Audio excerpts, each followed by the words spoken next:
নমস্কার বন্ধুরা, ইন্দ্রাণীস কিচেনের আরও একটা নতুন ভিডিওতে সকলকে স্বাগত জানাই। আজকে আমি মাছের ডিম আর বেগুন দিয়ে দারুণ সুস্বাদু একটা রেসিপি শেয়ার করছি। রেসিপিটা অত্যন্ত সহজেই আর অল্প সময়ের মধ্যেই বানিয়ে নেওয়া যায়। গরম ভাতের সাথে রেসিপিটা যেমন খেতে দারুণ লাগবে, সাথে রুটি বা লুচি বা পরোটা দিয়েও কিন্তু রেসিপিটা দারুণ সুস্বাদু খেতে লাগবে। তো কীভাবে বানাতে হবে মাছের ডিম আর বেগুন দিয়ে এই সহজ রেসিপিটা, চলুন ঝটপট দেখে নেওয়া যাক।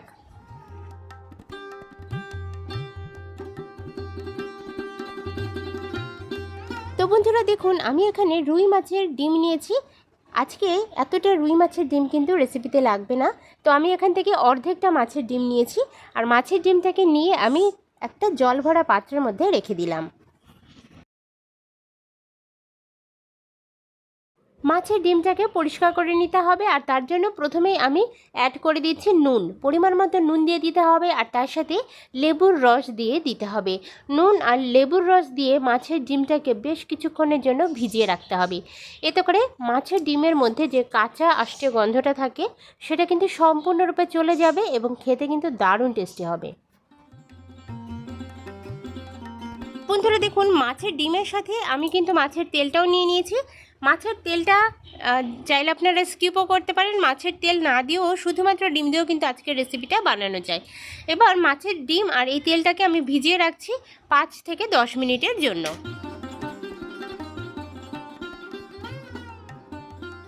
এবার আমি একটা বেগুন কেটে নিচ্ছি, আর বেগুনটা কিন্তু ভালোভাবে একবার পরিষ্কার জল দিয়ে ধুয়ে নিয়েছি।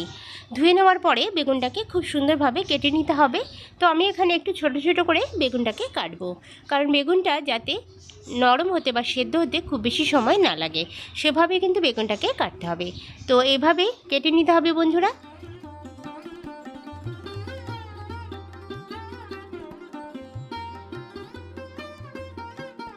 বেগুনগুলো কেটে নেওয়ার পরে এবার আমি কড়াইয়ের কাছে চলে এলাম। ওভেনে আমি একটা কড়াই খুব ভালোভাবে গরম করে নিয়েছি। কড়াইটা গরম হয়ে যাওয়ার পরে এর মধ্যে আমি বেগুনগুলোকে অ্যাড করে দিচ্ছি। বেগুনটাকে খুব ভালোভাবে ভেজে নিতে হবে। তো বেগুনগুলো ভাজার জন্য এর মধ্যে প্রয়োজন মতো নুন আর হলুদের গুঁড়ো অবশ্যই দিতে হবে। নুন আর হলুদ দিয়ে বেগুনটাকে ভাজলে বেগুনের টেস্ট কিন্তু অসাধারণ হবে। তো অবশ্যই নুন আর হলুদ দিয়ে বেগুনটাকে ভেজে নিলাম। আর বেগুনটা ভাজার সময় গ্যাসের ফ্লেমটাকে কোনোভাবেই কিন্তু লো করা যাবে না, একদম হাই ফ্লেমে বেগুনটাকে ভাজতে হবে, যাতে বেগুনটা খুব বেশি নরম বা সেদ্ধ এখানে না হয়ে যায়। বন্ধুরা বেগুনটা কিন্তু খুব সুন্দরভাবে ভাজা হয়ে গিয়েছে। এবার আমি একটা প্লেটে বেগুনগুলোকে তুলে নিলাম। এবার দেখুন ডিমগুলোকে নিয়ে নিয়েছি। ডিমটাকে নেওয়ার পরে ডিমের মধ্যে যে আস্তরণটা থাকে সাদা জালের মতো একটা আস্তরণ থাকে, সেই আস্তরণটাকে একটু হাত দিয়ে সরিয়ে দিতে হবে। এতে করে ডিমটা খুব সহজেই কিন্তু ভাঙা সম্ভব হবে। তো বন্ধুরা দেখুন, হাত দিয়ে সরিয়ে দিলাম। এবার দেখুন বন্ধুরা, ডিমটাকে একটা ছুরির সাহায্যে একটু যতটা ছোট ছোট সম্ভব কুচিয়ে নিতে হবে। তো একটা ছুরির সাহায্যে এভাবে ঠিক কুচিয়ে নিচ্ছি।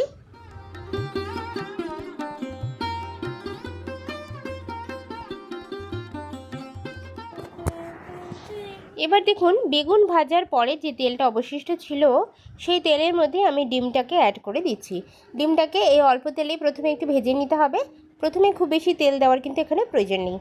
তো বন্ধুরা ডিমটাকে দেওয়ার পরে একটা খুন্তির সাহায্যে যতটা সম্ভব ডিমগুলোকে একদম ঝুড়ো ঝুড়ো করে ভেজে নিতে হবে। মানে ডিমটাকে একদম ঝুড়ি ভাজা করতে হবে, কারণ মাছের ডিম যেহেতু এটা কিন্তু অনেকটা জমাট বেঁধে যায়, তো তার জন্য কিন্তু হবে না, জমাট বাঁধতে দেওয়া যাবে না। জিনিসটাকে যতটা সম্ভব ঝুড়ি ঝুড়ি করে নিতে হবে।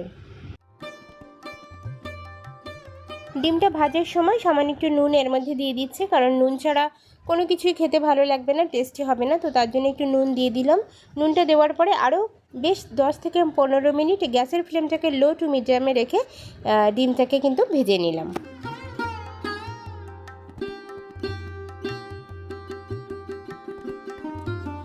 ডিমটা খুব সুন্দরভাবে আমি ভেজে নিয়েছি, আর একদম কোনো কাঁচা গন্ধ কিন্তু নেই। তো এই পর্যায়ে এসে আমি একটা প্লেটে ডিমগুলোকে নামিয়ে নিয়েছি। চলে যাচ্ছি পরবর্তী স্টেপে। কড়াইতে আমি 2 টেবিলস্পুন পরিমাণ সর্ষের তেল দিয়ে ভালোভাবে গরম করে নিয়েছি। তেলটা গরম হয়ে যাওয়ার পরে এর মধ্যে সাদা গোটা জিরে ফোড়নে দিয়ে দিয়েছি। জিরেটাকে হালকা করে একটু ভেজে নিলাম।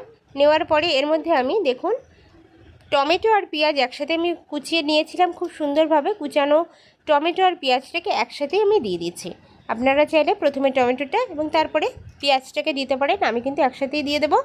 দেওয়ার পরে দুটো জিনিসকে খুব সুন্দরভাবে ভেজে নিতে হবে। প্রায় 2-3 মিনিট আমি পেঁয়াজ আর টমেটোটাকে ভেজে নিয়েছিলাম। ভেজে নেওয়ার পরে এর মধ্যে আমি আদা, রসুন আর কাঁচা লঙ্কা একসাথে বেটে আমি শিলনোড়াতে বেটে নিয়েছিলাম, সেই বাটাটাকে দিয়ে দিলাম। আপনারা চাইলে আদা, রসুন এবং কাঁচা লঙ্কা আলাদা করেও বেটে দিতে পারেন, আমি কিন্তু একসাথেই বেটে দিয়ে দিচ্ছি।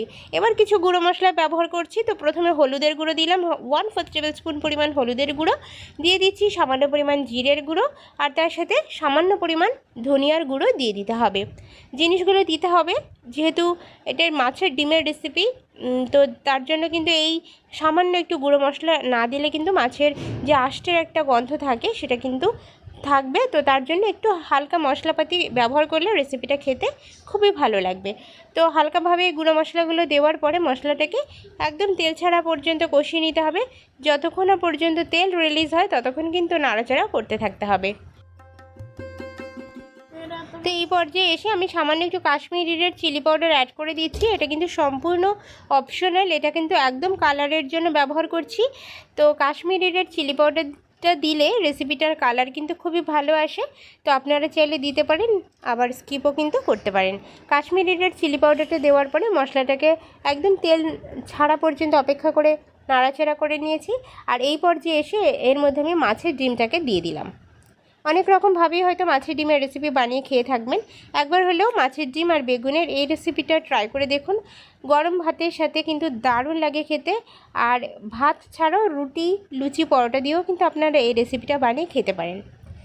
তো বন্ধুরা দেখুন, মাছের ডিমটাকে দেওয়ার পরে কন্টিনিউ নাড়াচাড়া করে ডিম আর মশলাটাকে কিন্তু মিশিয়ে নিতে হবে।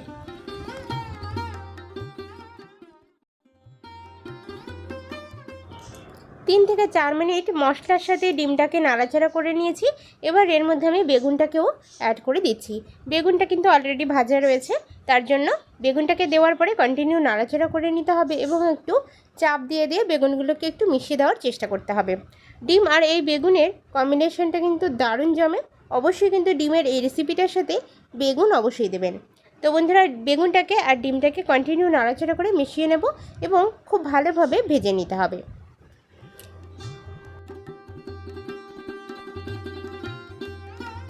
রেসিপিটা যদি খুব বেশি শুকনো ধরনের হয়ে যায় তাহলে কিন্তু ভালো লাগবে না। তো তার জন্য সামান্য একটু জলের ছেটা আমি দিয়ে দিলাম। তো জলের ছেটাটা দেওয়ার পরে রেসিপিটা কিন্তু খুব সুন্দর সফট হবে, আর দেখতেও যেমন ভালো লাগবে, খেতেও কিন্তু খুবই দারুণ লাগবে। তো জলের ছেটাটা দিয়ে মিশিয়ে নিতে হবে ডিম আর বেগুনটাকে এভাবে।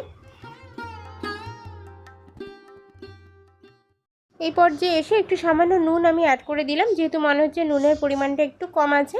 তো নুনটা দেওয়ার পরে ভালোভাবে নাড়াচাড়া করে মিশিয়ে নিতে হবে। তো এখনও পর্যন্ত যেসব বন্ধুরা আমার ভিডিওটা দেখছেন তাদেরকে অসংখ্য ধন্যবাদ, মন থেকে তাদেরকে ধন্যবাদ জানাই। আর ভিডিওটা ভালো লাগলে প্লিজ একটা লাইক করবেন। এরকমই নতুন নতুন রেসিপি দেখার জন্য আমার চ্যানেলের সাথে থাকার অনুরোধ রইল। আর আজকের রেসিপিটা কেমন লাগলো কমেন্ট সেকশনে অবশ্যই জানাবেন। আপনার একটা মূল্যবান মতামত আমাকে অনেকটা অনুপ্রাণিত করে পরের ভিডিও বানানোর জন্য। আজকের রেসিপিটা এই পর্যন্ত, দেখা হচ্ছে পরবর্তী ভিডিওর সাথে। ততক্ষণের জন্য সকলে খুব ভালো থাকুন, সুস্থ থাকুন। ধন্যবাদ।